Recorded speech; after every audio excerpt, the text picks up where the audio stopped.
Ekijjomanyi kinyaga bitono lwe lugero taata singa yalumanya teyandikoze ebyo bye yagenda maaso olw'okubanga akola olw'ensonga envunyuwo ogiriira mu katiko ne kulinda mu ntaana ekiro ekikeeseza olunaku olwaleero.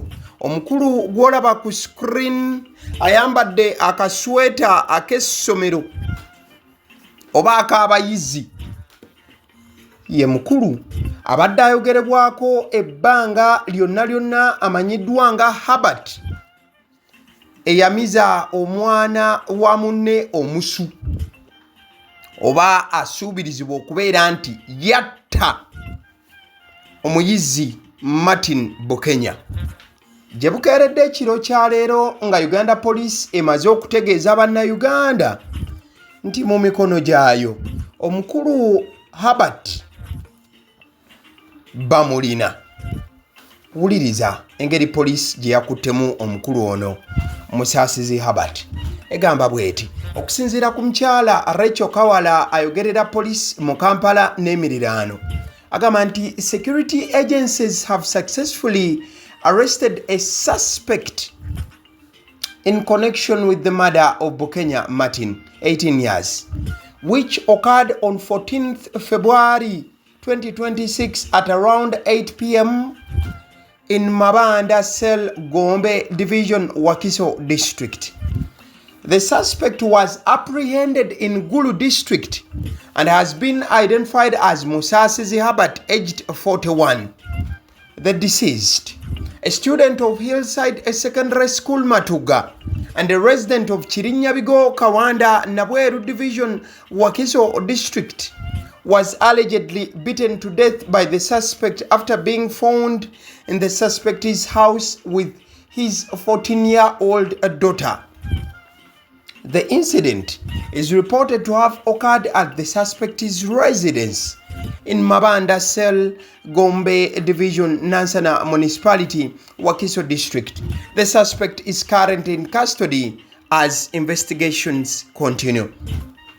Police egamba nti ebitongole bya security bimaze okubanga bikwata omukulu asuubirizibwa okubeera nti ye yatta Martin Bukenya era nga yamutta ku lunaku lwa Valentine ku ssaawa nga 2 ekiro wali Mabanda Cell Gombe Division mu Wakiso. Kigambibwa nti omukulu ono baamukwatidde Gulu era nga alina emyaka 41 egy'obukulu. Olumaze okubeera nti bamugombamu obwala, abamu ku basinze okubanga basanyuka mwe muli omukulu Balam Bargahari, minisita nga we mumanyi obulungi. Agambye nti I wish to thank our professional joint intelligence services for the quick arrest of the murder suspect this evening in Gulu. The 41-year-old man is accused of killing a teenager he suspected of being in a relationship with his daughter before reportedly fleeing the central region. The teenager's life mattered, and the culprit must face the toughest punishment under the law. The deceased, 18-year-old Bukenya Martin, was a student at Hillside Secondary School Matuga and resident of Chirinyabigo Kawanda in Nabweru Division, Wakiso District. Baram Gahari nagamba nti agala okwebaza ebitongole bya security ebikoze obukubirire okukwata omusajja ono Eyatta Omuyizi era ng'omusajja ono alina emyaka 40. Bannayuganda batandise okubeera nga bateekayo obubaka obulaga obusungu okusiima poliisi wamu n'obusungu eri omukulu ono. Balamu agambye nti omukulu asaana ateekebweko ekibonerezo ekikakalye ennyo ekisingira ddala mu ggwanga eri omuntu abeera asse omuntu. Lawyer agamba Uganda Police doesn't work until it wants you. Trust me, our police are among the best once the focus is on you. Ono agamba nti poliisi ya Uganda yetagibuusabuusa wekituuka okubeera nga baakwetaaze muganda wange tosobola kubanga obatebuka. So mbadde mbagamba nti omukulu ono baamukwatidde Gulu gye yabadde gye bamusanze wabula nga omuvubuka yamuttira wano waffe mu Central Region e Kawanda. Ono bamise Uganda, my motherland. Agamba thank you Uganda Police, now justice for Martin. Nti Uganda Police mwebale kuba nti mwamukutte kyekiseera muteekeewo obwenkanya eri Martin eyattibwa. Ono bamwita Kaggwa agamba father acted in self-defense protecting his family from intruders. May the judge be merciful. Life sentence means 20 years jail time in Uganda. Ono agamba nti taata yakikola kubeera nga ataasa mutabani we. Omulamuzi abeere wa kisa eri taata. Bigambo bya mukulu ono. Ndabyekoko omulala awo bamuyita Engineer Nelly agamba he should be charged with manslaughter, not murder. That boy had surely crossed the line, once warned, twice didn't survive. Engineer Nelly agamba nti muzeeyi tebagwanidde kubeera nga bamusiba mayisa.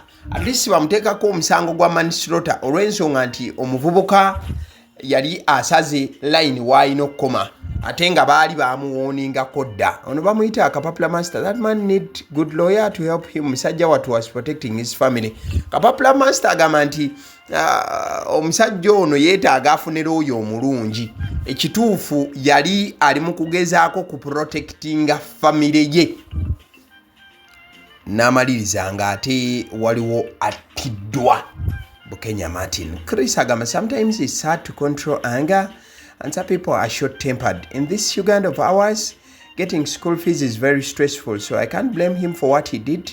We all have children and we are all trying our best for them, fighting silent battles. Chris agamba nti olumu okufuga obusungu bwe buzibu. Abantu abamu obusungu bwabwe buli kumpi. Mu Uganda yaffe fees nzibu nnyo. Musajja wa Katonda naye yali agezaako kyasobodde okubeera nga protecting omwana we olw'ensonga fees si nyangu n'omuntu okubeera nti azannyira ku mwana wo nakyo si kintu kyangu. Ono bamuyita Busuju's finest. The man deserves justice. He was protecting his family. Ono agamba nti omusajja agwana obwenkanya kubanga yali aprotectinga abaana be oba family ye. Moses agamba judges should be somehow considerate because the boy was warned earlier. Last is a devil. Moses n'agamba nti omulamuzi akwate muko olw'ensonga omwana baali baamulabula. Life sentence loading. He will come back when the girl is a single mother of 4 kids. Maama ono yagusaze dda. Ono agambye nti kati gye bujja omukulu bagenda muteekako omusango gwa bulamu bwe bwonna mukomera. Aligenda n'okuddanga muwala we gwe yabadde protectinga ng'alina abaana oli bw'agambye banna. Kale, ono bamuyita Loyero agamba tell your sons that people's homes are not lodges and minors deserve justice. Daughters must be protected at all costs. Loyero n'agamba nti mulina okubeera nga batabani bammwe mubakubiriza obutagenda mu maka g'abantu balala gafuula bisulo nabikolerwamu bintu bwe bityo. N'agamba nti abaana abawala balina okukuumibwa ebbanga lyonna mu mbeera yonna. Onagamba let him face the law and if found guilty let him serve his punishment as the law determines.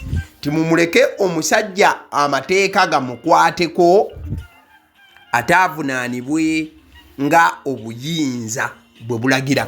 Bino byonna bibadde birowoozo by'abantu bye baanukudde poliisi oluvannyuma lw'okukakasa nti omukulu yakwatiddwa.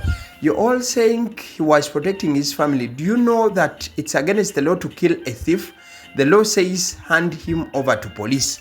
Ono bamuyita Humble World agambye nti mwenna muli mu kugamba nti yabadde protectinga family ye ne mukimanyi bulungi nti ono amateeka galagira nti wokwata omubbi olina mutwala ku police so si kumukuba. Sunday Herbert agamba why can't police hunt for those defending the man? These people are real terrorists. Herbert agambye nti police kati yanditandise n'okukwata buli muntu ali mu kudifendinga omusajja ono.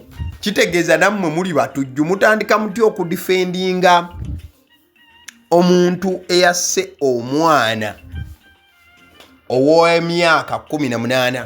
Ekigambo eyasse si kigambo ekiri intention okozesebwa mu video eno olw'ensonga ono atreatingibwa nga suspect. Ayina okusooka okutwalibwa mu mateeka ne gasalawo nti mutemu oba yasse. So the word suspect should be the one to be used. But bino birowoozo by'abantu ab'enjawulo. He should face the charges. He's already guilty. Hamza Sebunya yagambiddewo nti bamutwalirewo already gumusinga. What the essence of covering his face? Is he a minor too? Omanyi Uganda police yabadde efulumya ekifaananyi yakibiseeko kufaasa. Kati abamu obwedda nakyo kibayombya nga bagamba nti omuntu ali minor yalina okubaira nga abikkibwa minor yo yatanneetuuka no bamwita Eston agamba I can see all the devils defending the man. We are in very huge trouble as a country. All these people are potential murderers. I'm not surprised about the mental ill health statistics in the country. This here is the evidence. Eston agamba nti yeewunyiza nnyo okulaba abantu bonna abadefending omusajja ono yabayise basitaani oba baddevo. Nagamba nti bannange eggwanga liri ku buzibu bw'amaanyi nnyo we tubanga bangi bali mu kudefendinga omusajja ono kitegeeza tuli mu kabaate k'amaanyi nnyo ng'eggwanga. Although Bamita Tony, it's quite absurd that we have reached at a state where we normalize other abnormalities and concentrate on the outcomes. You cannot purely roof and plaster a house with a broken foundation. I assure you it will collapse. Onagamba mazima ebintu ebitali nomo twabifuula nomo yensi mwe tuli kati nabwe ekito tutuuse wano. Onagamba from most sources including the school the two lovers attended, the girl is not 14. Kati bangi ate batandise kubeera nga bakuba kya myaka.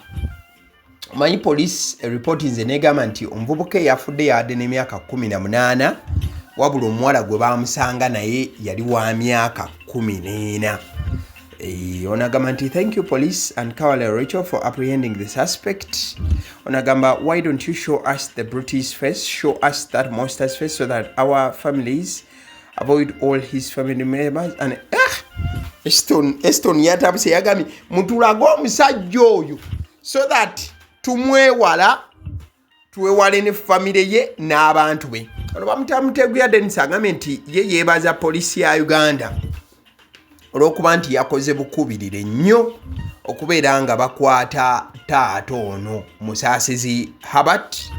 Then ono bamuyita CPA Naleda de we have allowed our kids to watch these so-called love stories on TV and social media. They are similarly copying from their parents. There is need to give equal care to both the girl child and the boy child, not only minding about girls always, or else the worst is yet to come. CPA agamba nti tukkiriza nnyo abaana baffe okulaba obuzannyo ku TV. Obuntu obwo bulimu ebyomukwano n'ebintu bwe bityo. Handle that file properly, do a thorough investigation, find the exact age of the girl. Oli omulala agambye nti kati bannange asaba police ekola okunoonyereza okujjuvu bafune emyaka gy'omwana omuwala emituufu wamu n'egy'omwana omulenzi eyafudde bakole okunoonyereza nga kusimbiddwa ku mazima naddala mu line efaananako bwetyo. Bamita Sponky agamba I think more investigation must be done. That girl should be above 14. In Uganda, parents are fond of hiding real age of their daughters. At Sinafo, it is unrealistic for someone to be 14 years. COVID was there for almost 2 years. Let the law do its role. Banji ne batunula nnyo ne ku mwana omuwala wali ne bagamba nti bannange ekyemyaka gino gye bagambye nti 14 kitunuulirwemu olw'ensonga twalina COVID-19 abaana baatuula mu kkokko awo so nayo nsonga yamanyimwanje Abdulhakim yenno atunuulire kya nsonga wa taata we bamusanze Gulu. So he was planning to enter South Sudan. Onabuuza nti taata bamukutte ali Gulu. Ekitegeeza abadde ayagala fuluma Uganda yesogge South Sudan. Kyekyabadde ekibuuzo. Olw'ensonga omwana okufa yafanga 14. Omukulu bamukutte ejjo nga 2 wayise ennaku 6. So bamusanze already ali Gulu. Mu mambuka ga Uganda. These people don't know how to play cool. You know you want it and you keep making phone calls and moving with your phones. Ono yagambye nti kale abantu bano already bakunoonya notamulango bw'okuba amasimu wano na wali. Onagamba we've already seen his face. Herbert is wearing the dead student sweater or the daughters. Bana Uganda tebali serious.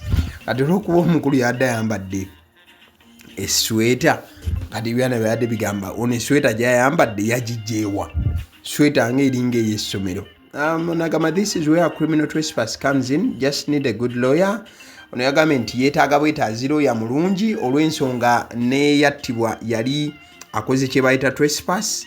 Onagama, thank you police on this 100% mwebale police. Onagama, you don't know what to comment, both parties are guilty, please be fair. Onagama nti enjuyi zombi zibeera guilty. Onagama, thanks Uganda police, justice must prevail, mwebale nnyo police. Agama, let the law take its course. Bamwita Masozi Godfrey agamba nti kati kyekiseera amateeka gasobole okubeera nga galamula naddala mu kaseera nga kano ketulimu. Then ono bamuyita Ntege agamba months had already reached Gulu. Buli omu yeewuunya kyakubeera nti omukulu yabadde atuuse eggulu. Then ono bamuyita agamba though you have to report clearly 14 can't have sat senior 4. Onagamba she's 17 years not 14 naye bannange. Okay, ono bagamba make sure that he's the right person, let him be judged accordingly. Yabamu bagamba nti bannange mukulu musaasizi Yabat myaka 4 mukakasendi yeye yennyini gwe mwakutte ate n'obuyinza bumukwateko nga bwe bulagira. Then ono bamuyita Alvin agamba interesting to see how the law is going to apply in this case. Anti kigenda kuba kyenyuma nnyo okutunuulira omusango guno okuva we gutandise paka gye gunakkira. Onagamba now who will protect the daughter he killed for. Onabuuza nti kati muzeeyi bw'aba yasooli olwa muwala we kati muwala wani agenda omukuma kuba kati muzeeyi ayingidde ekkomera. How on earth can a professional officer write a report like this? A form for girl of 14 years, where exactly is this? Banji no bakyatunuulidde ekyokubeera nga omuwala agambibwa nti abadde n'emyaka 14 jokka ate ng'ali mu senior eyokuna. A suspect seated in a chair after being arrested when they start this no. Onagamba nti suspect atuula atya ku ntebe kino kyatandika ddi. Very good for agamba job well done. I like the speed and spirit nowadays. Keep it. Very agamba nti Uganda police ajebaza nnyo ennaku zino ina obwangu bwekozesa mu kunoonya abatemu ekola kyamaanyi nnyo nnyini ddala. Ono tamanyi kudduka singa yatuuka dde Sudan oba Central African Republic. Tone yagambye bugambe nti ono gwe bakutte tamanyi kudduka muganda wange. Kale so boligambye mbu oli tamanyi kudduka singa yandibadde yatuuka dde Sudan eri waggulu. Ono bamuga much respect to police. By the time his body comes out prison, his grandchildren will be old. Ono yebaza police n'agamba nti omukulu waali fulumira ekkomera abazzukulu be baali baakula dda. Some people don't think now they have arrested him and the daughter is free going to be jailed as the daughter is being enjoyed. Oh manange. Agamba nti but he is powerless and small, how could he beat that boy? Se oli atunuulidde muzeeyi n'agamba nti ono omusajja ng'atunula ng'atalina maanyi abeera yagyewo amaanyi. Okay, now he's going to leave his daughter to more hungry men who will defend her now. Kati bagamba nti keyasooli kati ayingidde ekkomera ekitegeeza omwana we amulesse ttayo. Eno bamugamba let him act as example to parents who think killing their daughters lovers is okay in the name of protecting their daughters. Naziwa Margaret agamba nti kyekiseera taata akozesebwe ng'ekyokulabirako eri abazadde bonna abalowooza okutta abaana abakwana bawala baabwe. Yagambye nti kati ono taata yagenda okukola ng'ekyokulabirako. Nagamba that is murder direct case. Intruding doesn't give you right to kill me and moreover Martin wasn't armed. Onagamba nti Martin yali talina kyakulwanyisa kyonna ate era okubeera nti yayingira ennyumba ya muzeeyi ono tekitegeeza nti yalina okumutta. Hello Uganda police, this TTT should be hanged. Why? By adolescent, he would have charged him with trespass. Onagamba nti omukulu yalina kukwata bukwasi Bukenya Martin n'amutwala ku police ne bamugulako omusango gwa trespass. Era n'agamba n'okugamba nti bano abaana babadde mu joyita adolescent stage oba adolescent stage mu abaasomako. Anagamba lwaki obeera okuba omwana okumutta. No, Bamita, the usual guy. When we tell you guys to watch Mossad movies you don't want, I'm the only person who can escape Uganda police. In Uganda, we don't have any cameras. The only thing they can use to get used for. Kati, what guy Bamuita, the usual guy, Sebagami, ye, Mbuye Kirincha. Kalo no guy te abadde yagamba mbuye Kirincha ye kasobola okudduka ku polisi ya Uganda bw'abanga alina kyakoze awo nasooka wandika n'alaga obukodya awo bannange ono agamba father protecting her daughter, boy standing at his home like a family member, father murders, father runs, state tell us he was an intruder on your private property, however wrong, but it may justify the killing. Ono seba agamba nti taata kye yakola ekyokudduka kye kyabadde ekikyamu nti taata yandisigaddewo poliisi nejja n'agigamba nti nze ono yabadde ayingiridde mu maka gange yatuyingiridde nga azze kututuusaako bulabe nange ne mmunyiga kati oli kyawandiise n'agamba nti taata teyandidduse osanga omusango tegwandiwanvuye kati yadduka kye kiseera akirabe. Ono bamuyita Wolf agamba mumusibe ebisumulizo mu bisuule mu toyi. Ono Talame agamba leave the man to be he was protecting his family nti omusajja mmuleke yabadde akuuma family ye. Bamuyita Fasana agamba so heartless man nti ddala omusajja ono yabadde talina mutima nokakkana ku mwana wa munno n'omujja mu bulamu obw'ensi eno. Kugambye emotions have been pouring out. Wali ku mukutu gwa Uganda police bantu bangi ebirowoozo bikyali bingi katuyiseemu ebirala biibyo tuggalewo. Onagamba let him be example. Thank you Uganda police. Imprison him but remember the law of equity. What are you investigating now? Mumuteeke ku kalabba nakyo kiggwe. Abantu nga bakambwe oli agambire kono abeere example. Uganda police muntu yambe. Onagamba mumusibe naye mutunulire etteeka ery'obwenkanya kati ate omulala n'agamba nti bamuteeke buteesi ku kalabba tewaliwo byakudda wano simanyi ate kebera kiki bantu basaliddewo dda omusango tebamanyi nti ebintu birina okusooka okuyita mu mateeka. Wano bamuyita Naziwa Margaret agamba Uganda police now is doing its job super cool because now all the murder suspects have been arrested. Naziwa agamba nti Uganda police ekoze bulungi omulimu gwayo koze ensangi zino abatemu bo police kati ebakwata ku speed ekika ekya waggulu.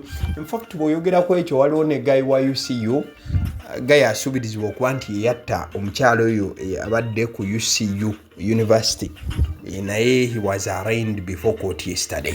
So nagamba a good lawyer can win this one. Superman kagamba nti lawyer omulungi asobola okuwangula guno omusango.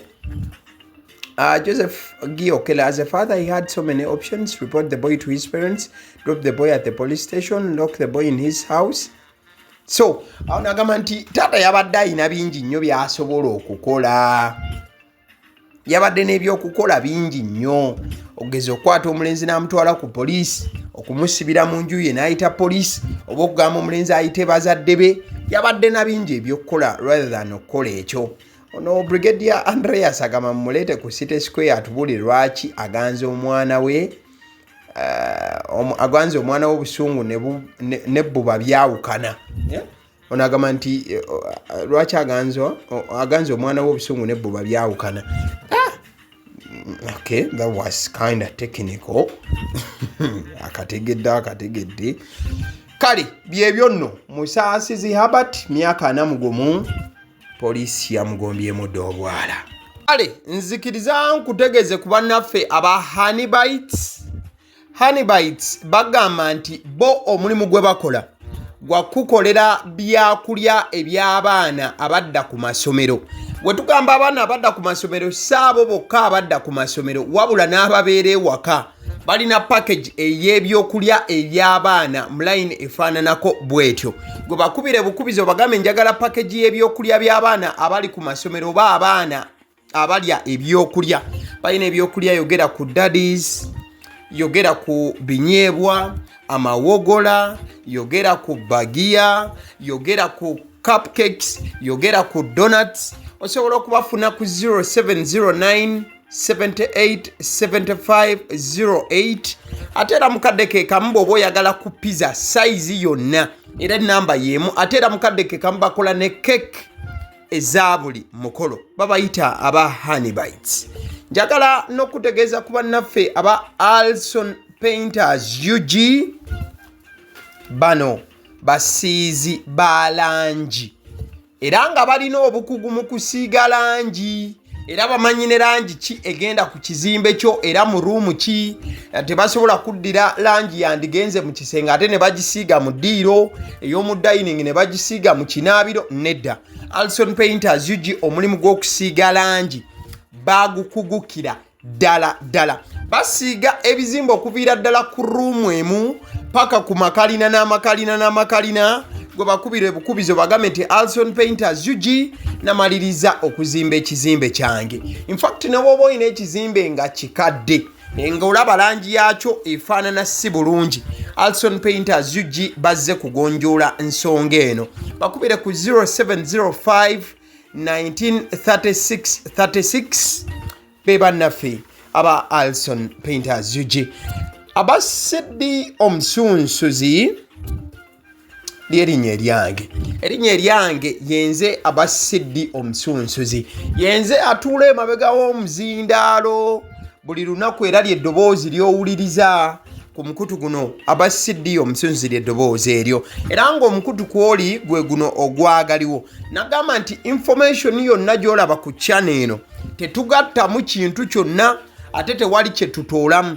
Information nga bw'eba eyingiddewo ffe bwe tugikwata ne tugikuwa kati gwe omulabi n'osalawo ki eky'okukozesa information eyo. Kati ky'ogenda okukola mukwano gwange bw'oba omaliriza okulaba vidiyo eno likinga commentinga ki ky'olowooza mukadde ke kamu subscribinga bw'oba nga omukutu guno oli mupya ate era mukadde ke kamu sharingira mikwano gyo girabe vidiyo eno ate ne videos endala ku mukutu guno. Agaliwo YouTube channel mwebale kutulaba.